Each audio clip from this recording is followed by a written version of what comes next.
Good afternoon, everyone. Jess, aka Antifreak here. I was messing around with Photoshop and found some cool stuff for text, so I figured I would share it with all of you and see what you think. Now, this tutorial is pretty easy to do.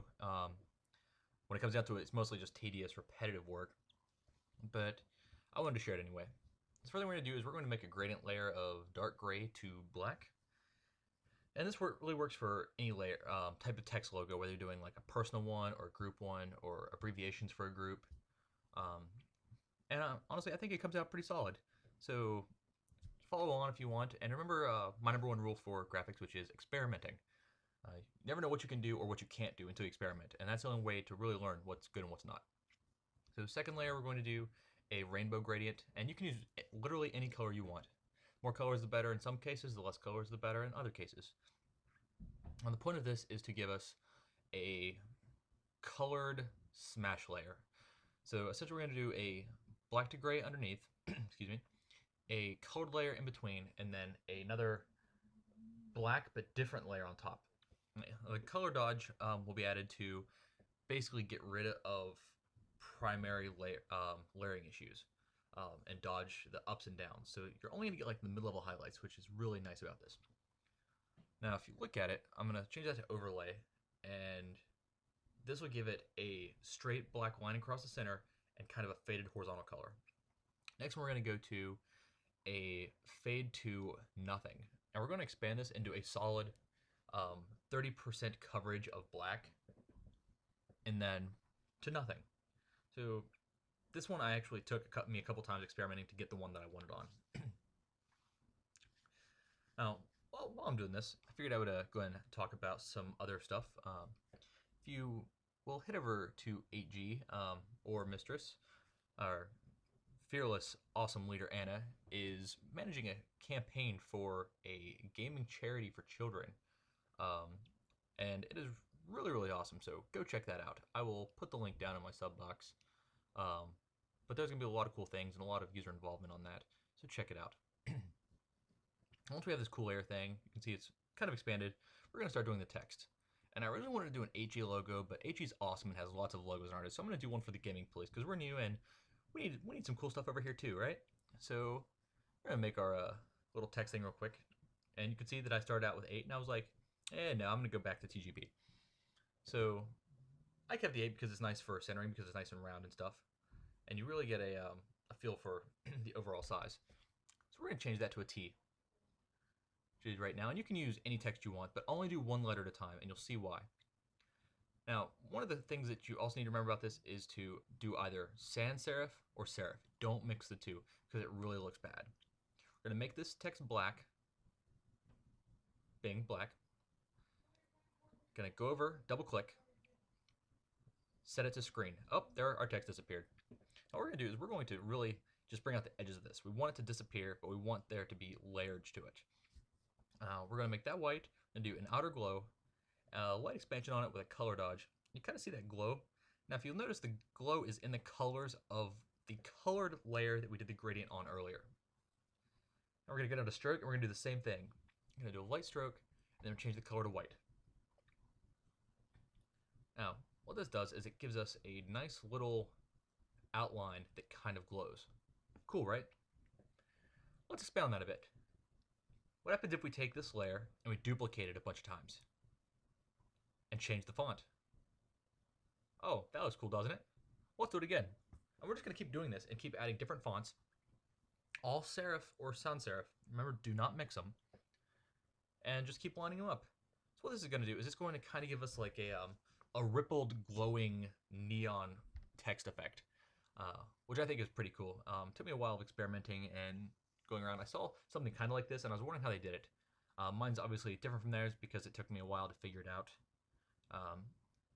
And I used a different line effect than they did. Now, you can use any text that you want. I recommend staying away from the nice fancy custom texts because they don't really fit. You want to stay more with the traditional style of them. Doo-ba-doo-ba-doo-ba-doo. Text. We're going to do this for like 8 or 9 layers. You can do this for 5 layers. You can do it for 10 layers. You can do it for 20 layers. I bet 20 layers would actually look kind of cool. I didn't do it because I didn't have the patience to do it. because as you'll see, you have to do this for every individual letter. So what we're gonna do is we're just gonna keep doing this. I think I did this like 9 times, and I was like, all right, I'm ready to move on to the next letter.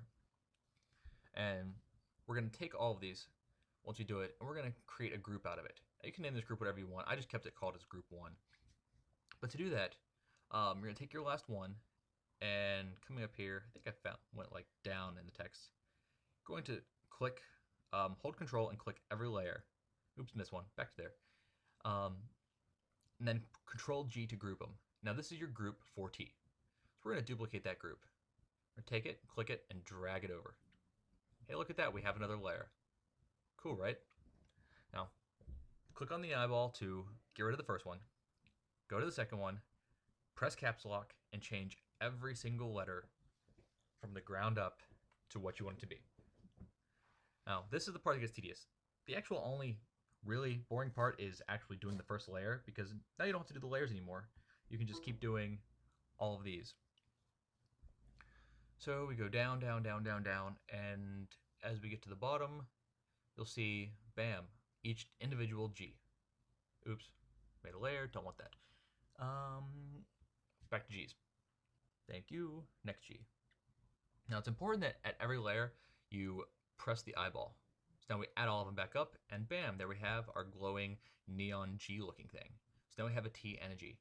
But I didn't give myself enough room for the P, so we're going to adjust these just a little bit and move them over so we have enough room for it. Now if you look at both of these layers, the colors that they're glowing lightly are the colors of that layer. So it kind of gives it a minor glow without actually being a glow. Now, one of the things that I didn't do, 3D. I could have done 3D, but that goes into an entirely different beast that I didn't feel like getting into. So maybe I'll do a tutorial for 3D text next if you guys want it. I know we got a lot of cool projects in the works, and I said we were going to do the epic fails of the week. However, we did get a lot of submissions for it, but I want to get more of a community involvement before we launch into a project like that. And I talked to one of our members, or who's a founder, an original idea of this project for the Gaming Police overall, Alexander Guards, and he actually had the idea for that, and pointed out there's not a lot of community involvement overall on YouTube.